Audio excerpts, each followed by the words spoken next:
સંમેલનમાં અમે હાજર રહ્યા અને સંમેલનમાં અમે હાજર રહીને ત્યાં ગામમાં ગયા અમારો હક લેવા, પરંતુ અમે શાંતિથી અને એ રીતે એક વર્તનથી અને એક સંસ્કારથી અમે વાત કરી રહ્યા હતા. છતાં પણ નિર્ણય લેવાના એક બહાનું કરી અને અમને ગામમાં બોલાવ્યા. પછી એમને કીધું કે ભાઈ અમારા આગેવાનો આવે છે, તમે રાહ જુઓ.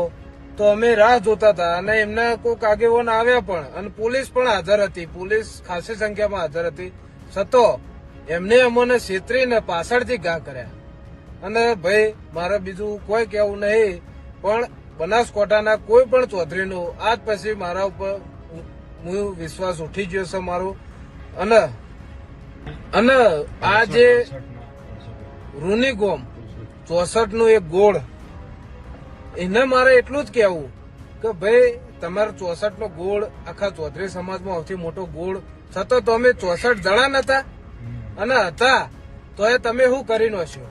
તમારા 3 થી 4 સમાજના યુવાનો ઘાયલ થયા, છતાં તમે ઉભા રહ્યા, તમે કશું ના કરી શક્યા. અને પોલીસને પણ એટલું કહેવું કે તમે પોલીસ એક અમને પ્રોટેક્શન આપે, પણ ગુજરાત પોલીસને થઈ ગયું શું કે અમને કોઈ પ્રોટેક્શન નહીં આપી શકતું. અને ટીયર ગેસ પણ મારા સમાજના લોકો જે મને બચાવવા આવતા હતા એમના ઉપર છોડ્યા. એ તો કઈ રીતની ભાઈ એક પેલું કહેવાય તમારું.